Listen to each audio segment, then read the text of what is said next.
The moral alignment chart is a grid used in the game Dungeons and Dragons that ranges from the most moral, which would be lawful good, to the least moral, chaotic evil. Let's see who fits into lawful good, which rightfully belongs to Mike Conley, who I think might be the nicest guy in the NBA, and I say this because he's been such a good guy both on the court and off the court. He has not one, not two, not even three sportsmanship awards, but he has a total of 4 sportsmanship awards, which is an award that recognizes the player who best exemplifies sportsmanship on the court, obviously. On top of that, Conley has a crazy feat on the court, which is that he's never actually received a technical foul in 18 seasons of playing, which is so unheard of for a player that has played as long as him. As an example, Draymond Green has 155 career technical fouls compared to Conley's 0 technical fouls. That's not all he's done though, because off the court, Conley has raised over $1 million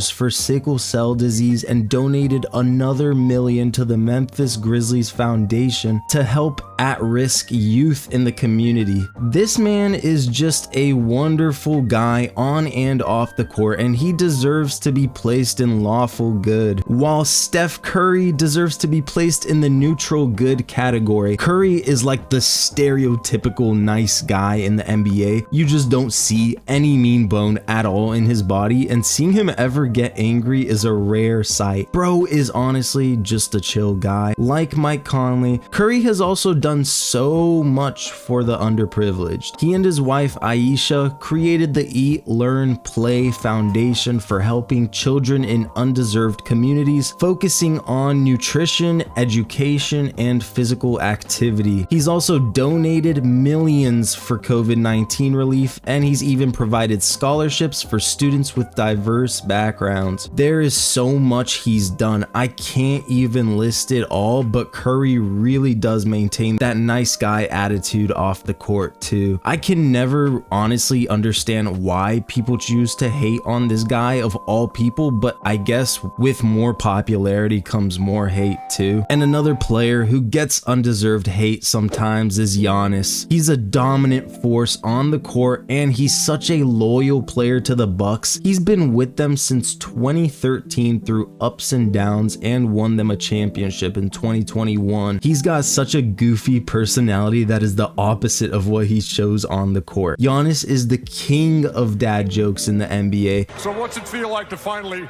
win this thing? Winner, chicken dinner.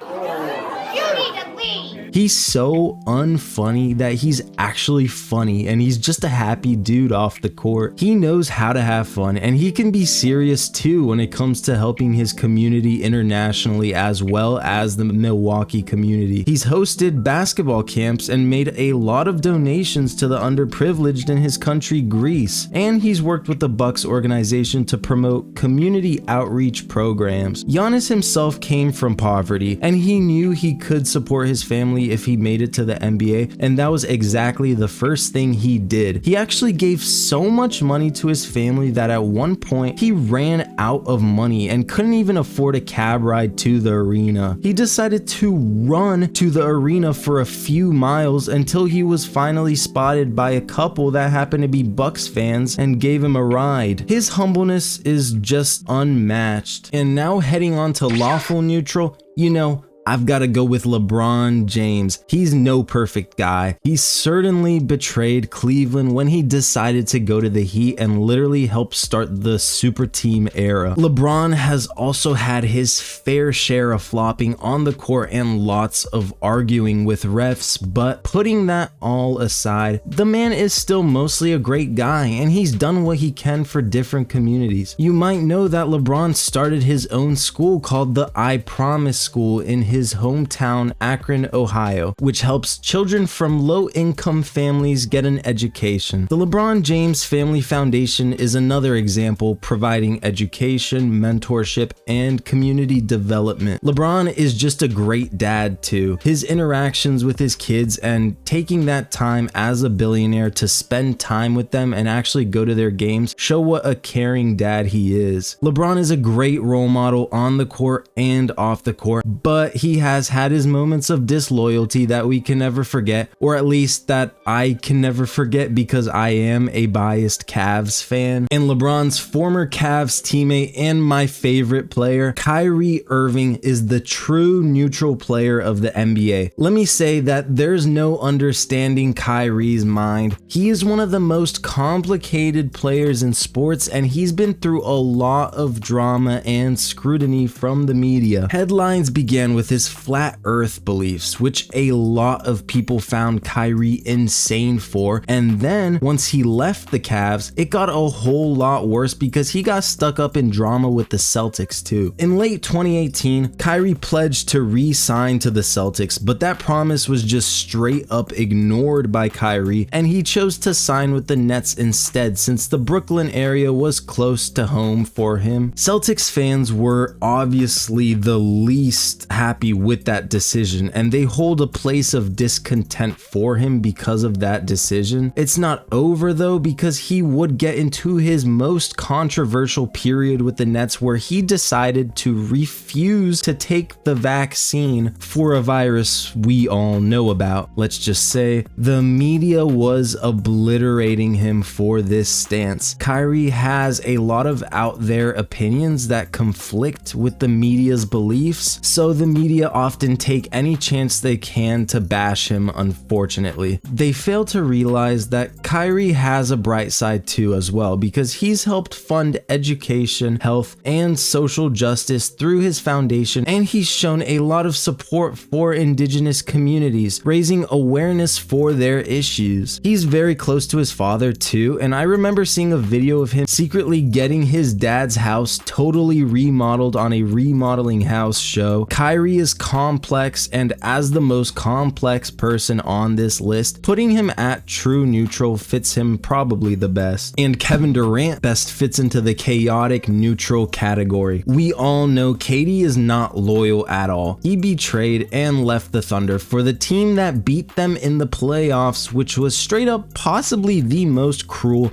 and upsetting betrayal in NBA history. LeBron, at the very least, did not leave for a team they were beat by, but KD joined the team that went 73-9 and had beat OKC prior, which led to him being known as a snake. On top of that, KD has been through a lot of Twitter beef with fans and others in the NBA, going so far as to actually make burner accounts so they wouldn't know it was him tweeting. KD is not really known as a nice guy on and off the court, and he can get very combative when others speak poorly of him, but he does have a strong passion for the game and is one of the most lethal scorers the game has seen. He has also been a provider for his community, donating millions of dollars to schools in Prince George County, Maryland, where he is from, and has a very close relationship with his mother, who raised him well while they both had to endure living in a dangerous and violent area. Unlike Ja Morant, who grew up in the suburbs yet wants to act tough and play pretend being in the hood. While a lot of the controversy surrounding the incident with Ja Morant has died down, it can still never be forgotten. He flashed a gun in a nightclub on social media and was suspended for it. You think he would learn from his mistakes after doing it once, but he definitely didn't. 2 months later, he would do it again on an Instagram live stream and faced much harder punishments this time, which included a 25-game suspension for the 2023-24 season. The positive thing I will say about Ja, however, is that he is honestly a great team leader on the court and much more respectable than when he's off the court. He's a great team player, unlike Draymond Green, who takes the spot in neutral evil. We know how problematic Draymond can be. It feels like it's in his nature to cause chaos on the court whenever he can. He's got a total of 158 technical fouls and 20 ejections, which is the second most in NBA history for ejections, and his career isn't even over. He's kicked so many nuts